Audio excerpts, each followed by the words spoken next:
નમસ્તે મિત્રો, અગાઉ આપણે જોયું બરોબર પુલ વિશેની વાત હતી કે વિચારી અને લખવાનું હતું પુલ શા માટે બનાવવામાં આવે છે કે નદી પર પુલ કેમ બનાવવા પડે છે તે વિચારીને લખો બરોબર. આગળ આપણે જોઈ ગયા. ત્યારબાદ છે કે તમે ક્યારે પુલ પરથી પસાર થયા છો? જો હા તો તમે ક્યાં? તો બરોબર, તો તમારે અહીંયા તમે જે પુલ ઉપરથી પસાર થયા હોય એ તમારે અહીંયા લખવાનું છે અને એ કયો પુલ હતો બરોબર. ત્યારબાદ છે કે તમે પુલની આજુબાજુ શું જોયું? તો મિત્રો પુલની આજુબાજુ શું હોય તો કે પુલની જે આજુબાજુ છે ત્યાં જારીથી કદાચ બંધાયેલું હોય એવી રીતે બાંધકામ કરેલું હોય. ત્યારબાદ એની આજુબાજુ શું હોય? પાણી જ હોય બરોબર. આપણને ચારે બાજુ શું દેખાય પુલની? તો કે પાણી દેખાય. રિયાની ટ્રેન કઈ કઈ નદીઓ પરના પુલ પરથી પસાર થઈ હતી મિત્રો? તો આપણે અગાઉ જોઈ ગયા બરોબર કે રિયા જ્યારે સૂઈ ગઈ હતી ત્યારે એની ટ્રેન છે એ પુલ ઉપરથી પસાર થઈ હતી. તો એ કયા કયા પુલ હતા? તો એ હતી સાબરમતી, પછી વાત્રક, પછી વિશ્વામિત્રી અને મહીસાગર બરોબર. આ ચાર જે નદીઓ છે એના ઉપરથી એ પસાર થઈ હતી. પણ આ જે ચાર નદીઓના પુલ છે એ રિયાએ જોયા નહોતા કેમ કે રિયા સૂઈ ગઈ હતી બરોબર. ત્યારબાદ શું કહે છે કે અહીંયા આપણને શું સમય બતાવે છે મિત્રો? 9 વાગ્યાનો સમય બતાવે છે. તો રિયા એમ કહે છે કે અમારી ટ્રેન એક મોટા શહેર વચ્ચેથી પસાર થઈ રહી હતી. કેટલા વાગે? 9 વાગે. રસ્તામાં મોટા મોટા સડક માર્ગના પુલો પણ આવતા હતા. રેલ માર્ગની બંને બાજુ મોટી મોટી ઇમારતો અને બજારમાં દેખાતા બરોબર. મોટી મોટી ઇમારતો અને બજાર દેખાતા હતા. રિયા શું કહે છે કે 9 વાગ્યા ત્યારે અમારી ટ્રેન છે એક મોટા શહેર વચ્ચેથી પસાર થઈ રહી હતી. રસ્તામાં મોટા મોટા સડક માર્ગ પુલો પણ આવતા હતા. રેલ માર્ગ છે એની બંને બાજુ મોટી મોટી ઇમારતો અને બજાર દેખાતા હતા. પપ્પાએ કહ્યું કે આ સુરત શહેર છે. તો એ કયું શહેર છે મિત્રો? સુરત. આ શહેર હીરા ઉદ્યોગ અને કાપડ ઉદ્યોગ માટે વિશ્વભરમાં જાણીતું છે. તો મિત્રો તમને પ્રશ્ન પૂછાઈ શકે કે હીરા ઉદ્યોગ અને કાપડ ઉદ્યોગ માટે જાણીતું સ્થળ કયું છે? તો મિત્રો એ આવશે સુરત. અથવા તો એમ પણ પૂછાઈ શકે કે સુરત શેના માટે પ્રખ્યાત છે? તો કે સુરત છે એ હીરા ઉદ્યોગ અને કાપડ ઉદ્યોગ માટે પ્રખ્યાત છે બરોબર. એટલે કે વિશ્વભરમાં જાણીતું છે. અમદાવાદ પછી ગુજરાતનું આ બીજા નંબરનું મોટું શહેર છે. પહેલો નંબર શેમાં આવે છે મિત્રો? કાપડ ઉદ્યોગમાં. તો એ અમદાવાદ આવે છે. અને બીજા નંબરનું એટલે કે અમદાવાદ પછી ગુજરાતનું આ બીજા નંબરનું મોટું શહેર છે. પૂછાઈ શકે કે ગુજરાતનું બીજા નંબરનું હીરા ઉદ્યોગ અને કાપડ ઉદ્યોગનું શહેર કયું છે? તો સુરત. પણ એમ પૂછે કે ગુજરાતનું સૌથી મોટું કાપડ ઉદ્યોગ માટેનું મોટું શહેર કયું છે? તો એ આવશે મિત્રો અમદાવાદ. સ્ટેશન આવતા ટ્રેન ઊભી રહી. સુરત શહેરનું સ્ટેશન આવ્યું એટલે ટ્રેન ઊભી રહી જાય છે બરોબર. ત્યારબાદ જોઈએ કે પ્લેટફોર્મ પર મુસાફરોની અવર જવર ખૂબ હતી. કેમ કે શહેર કેવું હતું મિત્રો? મોટું છે એટલે કે માણસોની અવર જવર તો હોય જ. અહીં ક્યાંક ક્યાંક જુદા જુદા પહેરવેશવાળા લોકો પણ જોવા મળ્યા. કેટલીક સ્ત્રીઓએ ધોતીની જેમ સાડી પહેરેલી હતી બરોબર. તો કેટલાક પુરુષોએ લુંગીની જેમ સફેદ ધોતી વીંટી હતી. કેટલાક લોકોની બોલી પણ અલગ અલગ હતી મિત્રો. જુદા જુદા રાજ્યની બોલી પણ શું થઈ જાય છે? જુદી બરોબર. અમદાવાદ શહેરની જુદી હોય છે, પછી આપણી અહીંયા બોલી જુદી હોય છે. તો ત્યાં પણ લોકો અમુક બોલી પણ જુદી હતી અને પહેરવેશ પણ કેવો હતો? જુદો હતો. પપ્પાએ કહ્યું કે અહીં દેશના વિવિધ રાજ્યના લોકો નોકરી ધંધા માટે સ્થાયી થયેલા છે. કેમ કે ત્યાં છે એ બીજા દેશથી લોકો અહીંયા ધંધો કરવા માટે ત્યાં આવ્યા હોય બરોબર. એટલે ત્યાં સ્થાયી થાય એટલા માટે લોકોનો પહેરવેશ પણ જુદો હોય છે અને બોલી પણ જુદી જુદી હોય છે. કેમ કે જુદા જુદા રાજ્યની બોલી પહેરવેશ બધું પણ શું છે મિત્રો? જુદું છે. જેથી અહીંયા વિવિધ પ્રકારના પહેરવેશવાળા લોકો જોવા મળે છે. રોજગાર માટે બીજા રાજ્યમાંથી આવ્યા હોય અહીંયા એટલે આપણને પહેરવેશવાળા લોકો અને જુદી જુદી બોલીવાળા લોકો જોવા મળે છે. પપ્પા સૂતરફેણી અને ધારી લઈ આવ્યા. તો જુઓ મિત્રો, સુરતની શું વખણાય છે? સૂતરફેણી અને ધારી. આ ખાસ વખણાય છે. પ્રશ્ન એમ પણ પૂછાઈ શકે કે સુરતની પ્રખ્યાત મીઠાઈ કઈ છે? તો કે સૂતરફેણી અને ધારી બરોબર. આ ઘારી અને સૂતરફેણી છે એ સુરતની પ્રખ્યાત મીઠાઈ છે, અથવા તો એમ પણ પૂછાઈ શકે કે સૂતરફેણી અને ઘારી એ કયા શહેરની પ્રખ્યાત મીઠાઈ છે? તો સુરતની. બરોબર, ખાસ ધ્યાન આપજો. ત્યારબાદ ટ્રેન 5 મિનિટ રોકાઈને ઉપડી. પપ્પાએ કહ્યું કે હવે નવસારી અને વલસાડ પછી એ તરત વાપી આવશે. બરોબર, શું કે છે કે હવે સુરત પછી શું આવશે? નવસારી, અને નવસારી પછી વલસાડ, વલસાડ પછી તરત વાપી આવશે, એવું કહે છે. આપણને વાપી પહોંચતા હવે 1 કલાક જેવું લાગશે. બરોબર, વાપી પહોંચતા કેટલું થશે સમય? હવે 1 કલાક થશે એવું કહે છે, કેમ કે 9 વાગે તો એ લોકો ત્યાં પહોંચી ગયા છે.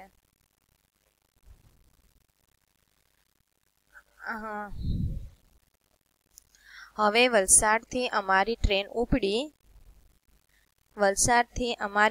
ઉપડી. અમે અમારો સામાન વ્યવસ્થિત કરી લીધો. એ લોકો ક્યાં પહોંચ્યા હતા? સુરત. સુરતથી હવે લોકો ક્યાં પહોંચવાના હતા? નવસારી અને વલસાડ, પછી તરત વાપી આવશે. આપણે વાપી પહોંચતા હવે 1 કલાક જેવું લાગશે એવું કહે છે પપ્પા. મમ્મીએ મામાને ફોનથી જાણ કરી કે અમારી ટ્રેન 1 કલાકમાં વાપી પહોંચશે. શું કહે છે? મમ્મી છે એ એના ભાઈને એટલે કે રિયાના મામાને ફોન કરે છે, કેમ કે એ લોકો ત્યાં પિકઅપ કરવા આવવાના હતા એટલા માટે.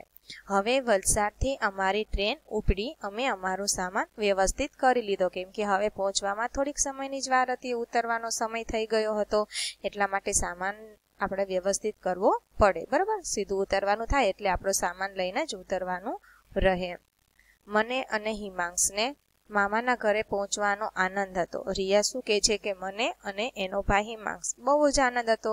મામાનું ઘર આવશે, મામાના ઘરે જઈને અમે આમ કરશું, તેમ કરશું, ઘણું બધું વિચારી લીધું હતું. ઉત્સાહ હતો એ લોકોને જવાનો. મામાના ઘરે પહોંચવાનો આનંદ હતો. અમારી ટ્રેન હવે વાપી પહોંચવામાં છે. શું કે છે? હવે રિયાની ટ્રેન વાપી પહોંચવાની તૈયારીમાં છે, જ્યારે અમારે ઉતરવાનું હતું. બરોબર, શું કે છે કે મને અને હિમાંશને મામાના ઘરે પહોંચવાનો આનંદ હતો. અમારી ટ્રેન વાપી પહોંચવામાં છે, જ્યાં અમારે ઉતરવાનું હતું. બરાબર, મામાના ઘરે. મામાનો ફોન પણ આવી ગયો કે તેઓ અમને લેવા માટે સ્ટેશને પહોંચી ગયા છે. અમારી મુસાફરી લાંબી હતી. બરાબર, લાંબી હતી, પણ મેં અને હિમાંશે ખૂબ મજા કરી. એ લોકો અમદાવાદથી બેઠા હતા. અમદાવાદથી વાપી ઘણું બધું દૂર થાય છે. તો એ શું કહે છે કે અમારી મુસાફરી લાંબી હતી, પણ એને અને હિમાંશે ખૂબ મજા કરી. બરાબર, હું મારી ડાયરી લખવાનું બંધ કરું છું. મામાના ઘરે પહોંચી બાકીનું લખીશ, કેમ કે આ બધું રિયા શું લખે છે? ડાયરીમાં લખે છે. હવે એમ કે છે કે હવે હું મારી ડાયરી લખવાનું બંધ કરીશ, હવે હું મામાના ઘરે પહોંચીશ અને પછી બાકીનું બીજું લખીશ, એવું કહે છે રિયા. ત્યારબાદ બરોબર 29મી મેનો દિવસ છે. કેટલા વાગ્યા મિત્રો? 10:25 થઈ ગઈ છે. બરોબર, એટલે કે 10:30 5 મિનિટની વાર છે એમ પણ આપણે કહી શકાય. અહીંયા આપણને થોડાક પ્રશ્નો આપ્યા છે, જોઈએ વિચારીને આપણે લખવાના છે. તમે કયા કયા શહેરો જોયા છે, ત્યાં તમે શું શું જોયું છે, તો તે વિચારીને લખો. તો મિત્રો, કદાચ તમે નાના નાના પ્રવાસમાં ગયા હોય, કદાચ અમદાવાદ ગયા હોય, ગાંધીનગર ગયા હોય, સુરત છે, બરાબર, એવા બીજા ઘણા બધા શહેરો છે મોટા મોટા.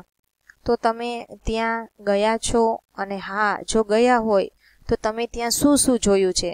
બરાબર, અમદાવાદ છે, અક્ષર મંદિર છે, ગાંધીધામ છે, બરાબર, મ્યુઝિયમ છે, ઘણું બધું છે જોવા જેવું.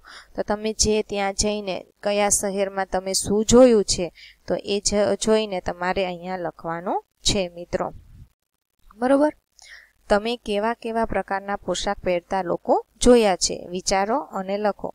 તમે ક્યાંય ગયા હોય, બરાબર, પ્રવાસમાં, કે તમે ક્યાંક અમદાવાદ કે ગાંધીનગર કે એવા કોઈ મોટા સિટીમાં ગયા હોય, તો તમે ત્યાં બીજા લોકોને પણ જોયા હશે. બરાબર, તો એ લોકોએ પણ આપણે ખબર પડી જાય કે એમના પહેરવેશ ઉપરથી કે આ જે છે એ આપણા રાજ્યનો વ્યક્તિ નથી, કેમ કે એને પોશાક કેવો પહેર્યો હોય? જુદો પહેર્યો હોય. બરાબર, કાંઈ એકલી ધોતી પહેરી હોય, અને જે સ્ત્રીઓ છે એ લોકો સાડી વીંટોળે છે, ધોતીની જેમ સાડી વીંટોળે છે, બરાબર. નાકમાં પણ અલગ પ્રકારનું પહેરે, કાનમાં પણ અલગ પ્રકારનું, હાથમાં પણ અલગ પ્રકારનું. તો આના ઉપરથી આપણે ઓળખી જઈએ કે આ જે વ્યક્તિ છે એ બહારના દેશની છે, એટલે કે બીજા દેશની છે, બરાબર. તો તમે એવા કેવા પોશાક જોયા છે, કેવા લોકોને જોયા છે, તો એ તમારે અહીંયા લખવાનું છે મિત્રો. ત્યારબાદ જોઈએ કે તમે ગુજરાતી બોલી સિવાય કઈ બોલી બોલતા લોકોને સાંભળ્યા છે.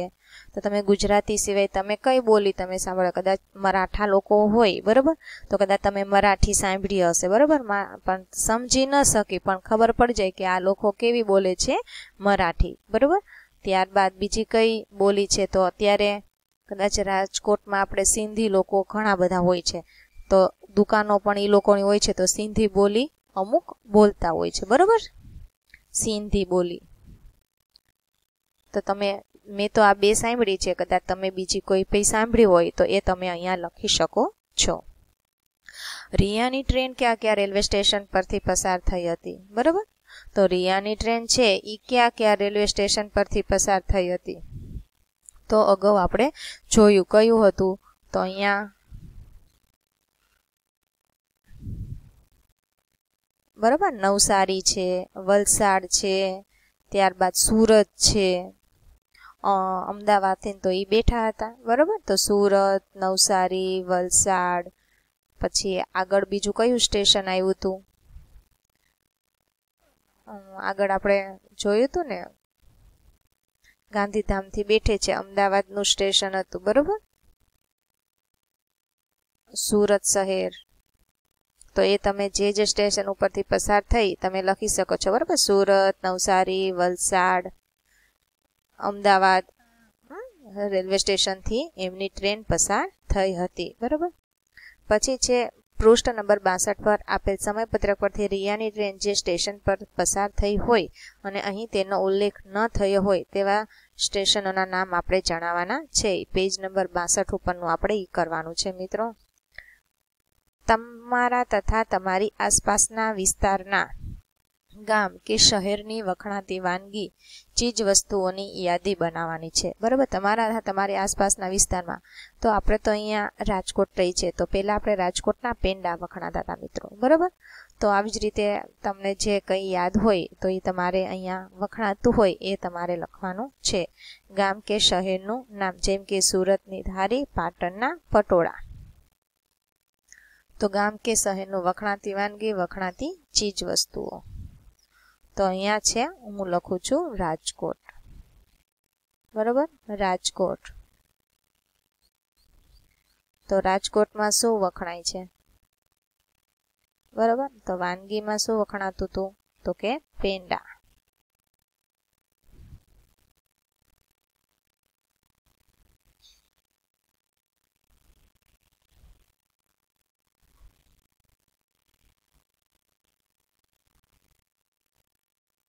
પેંડા, બરાબર. ત્યારબાદ જેતપુર.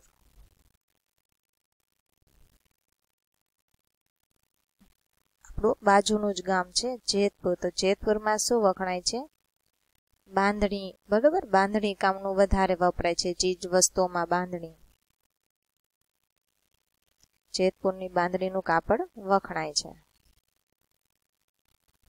બરાબર. તો આવી રીતે તમારે લખવાનું છે. પછી છે ટ્રેનના ડબ્બામાં પાણી અને વીજળી કેવી રીતે આવતી હશે એ ચર્ચા કરવાની. ટ્રેનના ડબ્બામાં કેમ કે એવા હોય અંદર ટાંકા હોય, એ ટાંકા શું કરવા પડે, ભરવા પડે, જેથી કરીને અંદર પાણી આવે, બરાબર. અનુમાન કરો કે તમે ટ્રેનની લાંબી મુસાફરી પર જાઓ છો. સમય પસાર કરવા કઈ કઈ વસ્તુઓ તમે સાથે લેશો. તો ટ્રેનની આપણે લાંબી મુસાફરી કરવી છે અને સમય પસાર કરવો છે, તો આપણે રમત લઈ શકાય, જેમ કે ચેસ છે, બરાબર. પછી સાપ સીડી છે, પછી કોડાનું આવે છે, બરાબર. કોડાની રમત પણ રમી શકાય છે. આપણે એને ઈસ્ટો કે એવું કંઈક કહીએ છીએ, એ પણ આપણે રમી શકાય, બરાબર. અને અત્યારે તો એવું કંઈ લેવાની જરૂર તો છે જ નહીં. અત્યારે તો એક મોબાઈલ હોય અને મોબાઈલમાં ગેમ તમે જે ડાઉનલોડ કરવી હોય તમે કરી શકો છો, અને તમારો સમય ક્યાં પસાર થઈ જાય એ ખબર રહેતી નથી. એટલે અત્યારે તો બીજી એકય રમત રમવામાં આવતી નથી. માત્ર મોબાઈલમાં જ લોકો અત્યારે રમત ગેમ રમી અને સમય પસાર કરે છે, મુસાફરીની મજા માણે છે. પછી છે કે નીચે આપેલા ચિત્રમાં દર્શાવેલ સેવકોને ઓળખો અને તેમના નામ લખો. તેઓ શું કામ કરે છે તેની ચર્ચા કરો.